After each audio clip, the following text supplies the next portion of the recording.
She knew the law. She enforced the law. But when a power-hungry cop pulled her over and refused to acknowledge who she was, things took a dangerous turn until karma hit back hard.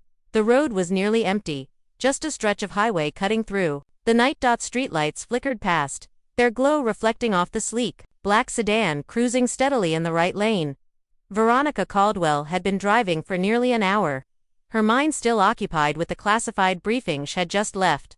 Being the newly appointed FBI director meant long hours and, even longer, nights, but she was used to that. What she wasn't used to, what she hadn't expected, was the sharp burst offered and blue lights in her rearview mirror. Her grip on the wheel tightened slightly, her eyes flicking to the speedometer. Exactly 65. Not a mile over, no erratic movements, no reason to be pulled over. Yet the police cruiser behind her didn't budge. She exhaled through her nose and signaled to the right, guiding her car onto the shoulder of the road. Years of experience told her there was nothing to be worried about. She had worked alongside law enforcement their entire career. She knew the protocol. She understood the system. But as the patrol car rolled to a stop behind her, something gnawed at the back of her mind. Why the officer took his time, too much time.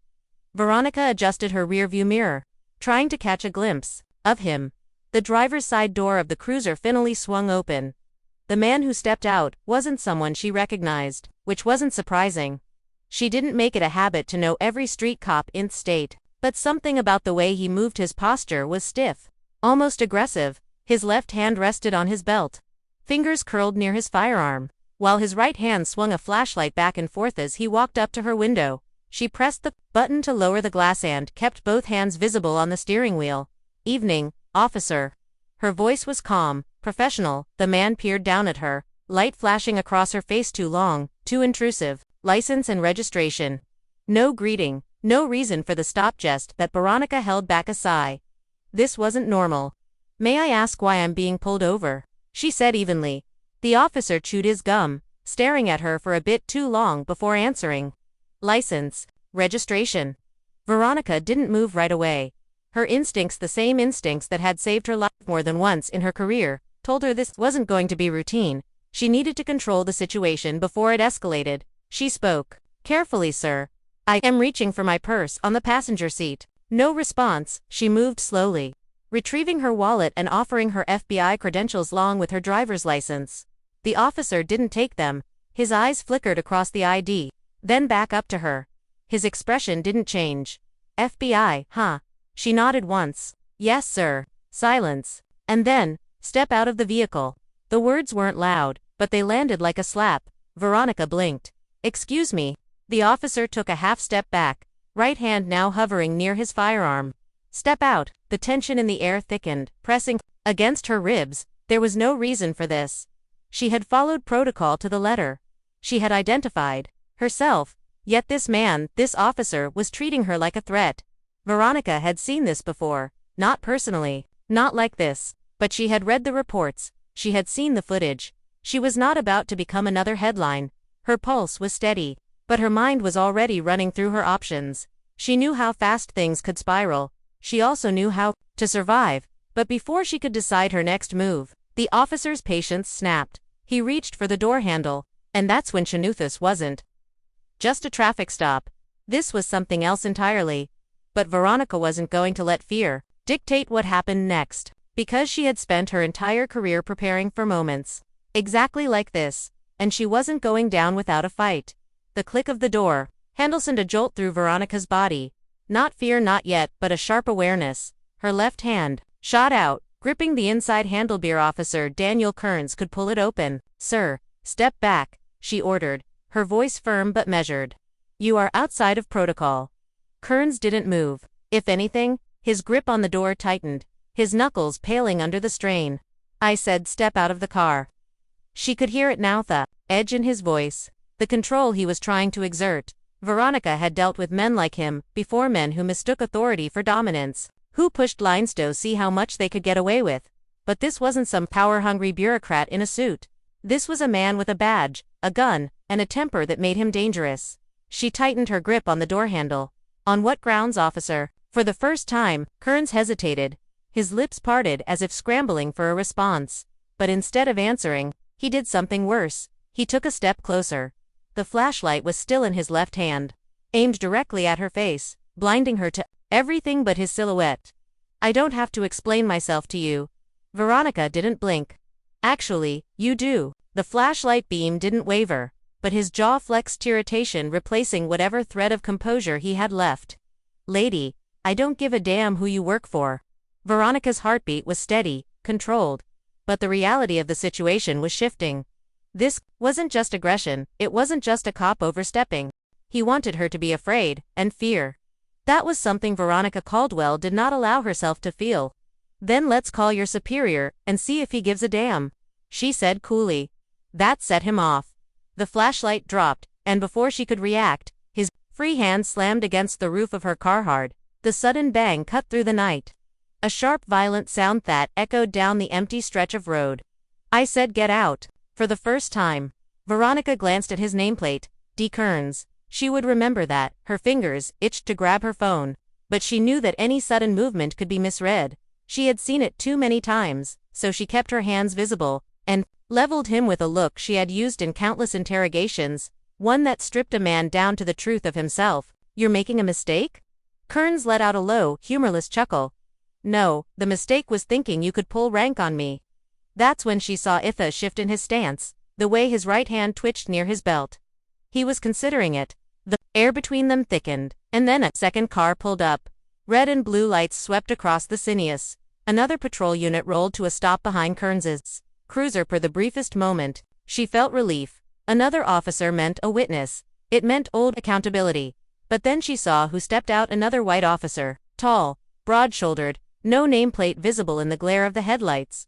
Kearns didn't even glance back. That told her everything she needed to know. This wasn't backup. This was reinforcement.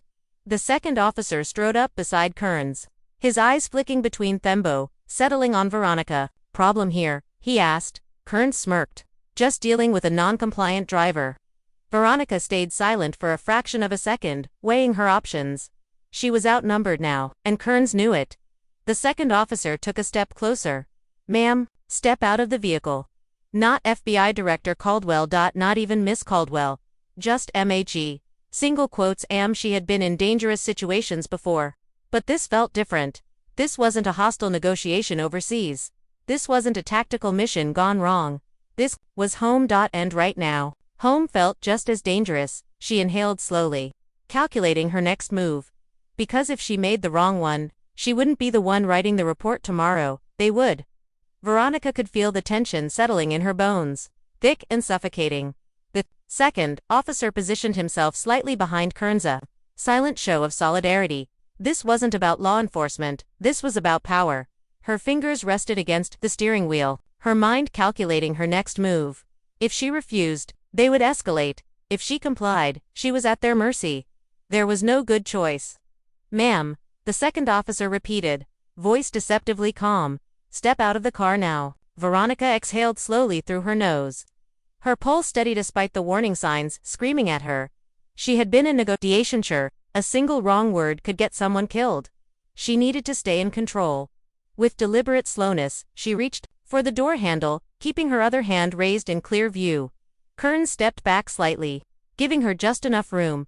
The moment her feet hit the pavement, the cold night air bit against her skin, amplifying the adrenaline burning through her veins. She was vulnerable now. Kearns towered over her, his body angled just enough to block the dashcam's view.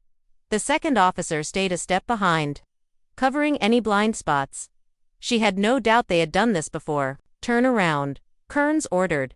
Veronica didn't move. You haven't told me why I'm being detained. Kearns' nostrils flared. Suspicious behavior. What behavior? He smirked, shaking his head like she was just another problem to deal with. Refusing to comply was a trap.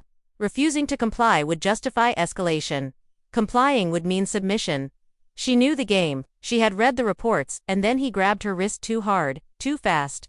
Her instincts kicked in immediately, her body shifting just enough to pull back without appearing aggressive. Get your hands off me, she snapped, her voice slicing through the night. Kearns didn't let go. The second officer took a step closer. We got a problem here. Kearns's grip tightened. I think she's resisting. The words made her stomach turn. The second officer reached for his radio. his lips already parting to say the words that had justified so many senseless escalations before. "We have a non-compliant suspect. Suspect, not citizen. Not FBI director. Just suspect," and then the gun came out. Kearns didn't even hesitate. His hand dropped to his holster, unfastened the snap, and before she could react, the barrel was inches from her face. Time stretched thin, warping around them. Veronica had been trained for crisis situations. She had faced cartel leaders, domestic terrorists, violent criminals. But this was different. This wasn't a battlefield. This was a road in the middle of nowhere, and she was unarmed. Her breath stayed even, her hands up, palms open. Everything in her body told her to move, to react, but she knew how that would end. The silence was suffocating. And then Kearns spoke. "Do you feel powerful now?" Veronica felt something inside her shift. This had never been about a traffic stop. This was about humiliation. Her vision tunneled for a split second, not from fear, from rage, not for herself, for every name she had seen on reports just like this. For the people who never got to tell their side of the story. She opened her mouth, choosing her next words carefully because they could be her last. But before she could speak, a voice cut through the night. "Hey, I'm recording this." The shout came from somewhere off to the side, piercing through the thick tension like a blade. It wasn't just the words, it was the force behind them. Somebody had seen. And more importantly, somebody had proof. Kearns didn't lower his gun, but the shift in his stance was immediate, a flicker of hesitation. A quick glance toward the voice. Veronica followed his gaze, barely turning her head. A man stood near the edge of the road. Phone raised, the glow of the screen reflecting off his glasses. He was at a safe distance but close enough for every detail to be captured, close enough for the world to see. "You sure you want to do this, officer?" The man called out, his voice steady despite the weight of the moment. Kearns' jaw clenched, but he didn't answer. The second officer took a step forward, shifting as if considering damage control. They weren't in control anymore. Veronica saw it in their eyes, the calculation, the panic pressing against their authority. They had gotten comfortable in the shadows, in the silence of unrecorded incidents. But this was different. Kearns exhaled sharply, his fingers still curled around the grip of his gun. His next move would determine everything. Veronica knew she had to push. "Put the weapon down." Her voice cut through the air, stronger than before. Kearns didn't move. His breathing was shallow now, his mind working overtime to figure a way out. The second officer's radio crackled. "Unit 47. Status."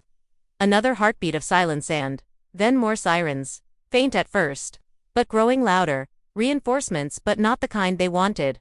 Kearns' grip finally loosened. His hand dropped slightly, not holstering the weapon, but no longer aiming it directly at her. He turned to the second officer. "Get him to stop recording." Veronica's stomach twisted. She knew what that meant. The second officer moved toward the witness, a hand reaching for something on his belt. "No, not this time." Veronica took a step forward, her voice sharper than before. "Touch him, and I will personally have you charged with obstruction of justice." That stopped him. For the first time, there was uncertainty in the air. The power dynamic had shifted, even if just slightly. The sirens were closer now. Seconds away. Kearns wasn't looking at her anymore. He was looking past her, toward the oncoming lights. His mind was already spinning, searching for an exit strategy. Veronica knew that looked desperation, and desperate men made reckless choices. She had seconds to make sure she got out of this alive. But was that going to be enough? The sirens were deafening now, the flashing lights bouncing off the pavement as multiple squad cars skidded to a stop. The witness kept his phone steady, the red recording light glaring like an unblinking eye. Veronica didn't dare move. Kearns was still holding the gun, but his stance had changed. The confidence, the untouchable arrogance had drained from his face, replaced with something tighter. Something bordering on panic. Doors flew open. Officers poured out, hands hovering near their holsters but not drawn. They didn't know what they were walking into. Then one of them recognized her. Director Caldwell. The name ripped through the tension like a bullet. Kearns barely reacted, but the second officer stiffened, his mouth parted. But no words came out. The officer who had spoken, a lieutenant, by the insignia on his uniform, looked between them, taking in the scene. Veronica standing with her hands up, Kearns still gripping his weapon. The second officer hovering, unsure what to do next, and then the witness camera rolling, documenting every second. Veronica took the moment. She dropped her hands to her sides, not in surrender, but in reclamation. "Lieutenant, I want these officers detained. Right now." The command was clear, unshaken. The second officer took a step back. "Hold on, not another word," Veronica snapped. Her voice was razor sharp, cutting through whatever excuse he had been about to throw out. "I know exactly what this was, and so does he." She motioned toward the witness, whose phone was still locked on them. The lieutenant hesitated. Veronica could see the gears turning. This wasn't just a bad stop. This was a career-ending disaster for whoever let it slide. Kearns must have realized it too. His fingers finally uncurled from the gun, and he let it drop back into the holster. His movements were slow, controlled, but his expression, it was seething. Veronica held his gaze. This time, she wasn't the one afraid. "This is a misunderstanding," Kearns finally muttered. His voice was low, like he knew the excuse sounded pathetic. Veronica tilted her head slightly. "Oh, then let's clear it up at headquarters. Call internal affairs. Call the DA. This isn't going away." The second officer swallowed hard. His face had gone pale. The lieutenant finally moved. He turned toward the closest officer. "Cuff them both." Kearns snapped. "You've got to be kidding me." His voice was raw, full of the kind of disbelief that comes when a man who has gotten away with everything suddenly realizes he won't. This time, Veronica didn't flinch. "You pulled a gun on the director of the FBI, Officer Kearns. Let me know if you'd like to add resisting arrest to the list." She had spent her entire career watching justice almost happen, seeing cases get tangled in red tape, watching victims be treated like suspects. Not tonight. Kearns was still breathing hard when the cuffs clicked around his wrists. The second officer didn't resist. He just stared at the ground like a man who had finally realized he had bet on the wrong side. The lieutenant turned to Veronica. "Director, are you? Get them out of my sight," she said flatly. And just like that, it was over. Or at least, this part was. Because Veronica knew this wasn't just about two bad cops. This was about a system that let them thrive, and she wasn't about to let that slide. But what came next? That was even bigger than tonight. The cuffs around Kearns' wrists weren't just metal. They were the weight of consequences, the kind he had avoided his entire career. He stood rigid, his face twisted with disbelief, as officers led him and his partner toward the waiting squad cars. He still thought this wouldn't stick. Veronica had seen that look before. Men like him always believed they were untouchable. Until they weren't. She took a slow breath, willing herself to stay composed. Anger wouldn't serve her now. Action would. The witness was still standing on the shoulder of the road. His phone now lowered but still recording. His gaze met hers. "You good?" he asked. Veronica nodded. "Thanks to you." He hesitated. "They do this all the time. Just not to someone like you." That stung in a way she hadn't expected. Because he was right. This wasn't new. She just happened to have the power to do something about it. More officers arrived, some of them eyeing Kearns and his partner with barely concealed judgment. The lieutenant who had taken charge earlier walked back toward Veronica. "Director Caldwell," he started carefully. "Do you want to press charges personally?" Or Veronica shook her head. "This isn't personal. This is systemic. I'll be filing an official report, first thing in the morning, and I want internal affairs involved immediately." The lieutenant exhaled, rubbing the back of his neck. "Understood." She wasn't finished. "I also want access to both of their disciplinary records. Full transparency." The lieutenant hesitated. Veronica leveled him with a stare. "If you think I'm letting this get buried, you don't know who you're talking to." Silence, then reluctant agreement. "I'll make the call." Good, because this wasn't just about one traffic stop. This was about all the ones that never got recorded. The footage hit the news before dawn. By noon, the Justice Department had announced a formal investigation. Kearns was stripped of his badge and booked for assault with a deadly weapon. His partner was suspended indefinitely. The police department released a public statement, one of those carefully worded, damage control kind of statements. But the world had already seen the truth, and the truth had consequences. Veronica watched the coverage from her office. Her fingers steepled under her chin. The story was spreading fast, and she knew what came next. The calls, the press conferences, the political maneuvering from people who would pretend to care while silently wishing she had just let it go. But she wasn't letting anything go. Her phone buzzed. She glanced at the screen. An unknown number. Normally she wouldn't answer. Tonight, she did. Director Caldwell. A pause. Then a familiar voice, the witness from that night. Just wanted to say I appreciate what you're doing. Most people wouldn't. Veronica leaned back, a slow breath leaving her chest. Most people don't have the power to. A pause. Then, quietly, but I do. And for the first time in a long time, she felt something close to hope. Justice doesn't happen in silence. It happens when people refuse to look away. Make sure you're paying attention. If this story moved you, share it, speak up, and never let the truth go unheard.